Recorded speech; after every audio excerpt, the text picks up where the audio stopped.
Let's look at how to create a quiz using Google Forms.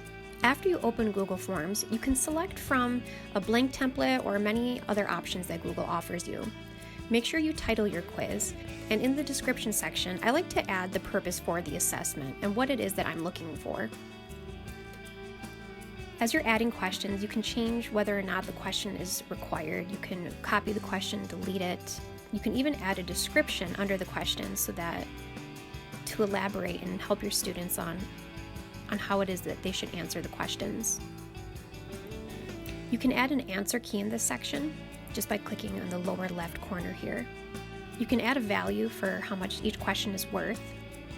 This option here also allows students to receive feedback immediately after they submit their answers so that they know which questions that they got correct or got incorrect. Up in the right-hand corner, click on the settings wheel. This is where you can edit the general presentation and quiz settings.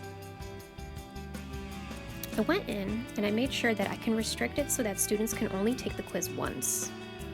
In the presentation section, I can decide whether or not I want to shuffle the question order to prevent students from cheating with one another.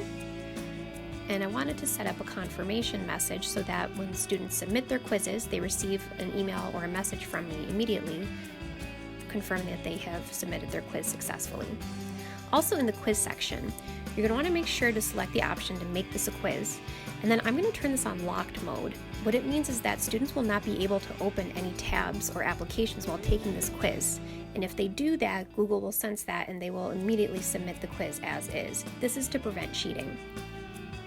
I highly recommend, however, that you notify kids of that feature so that they don't accidentally open up another application.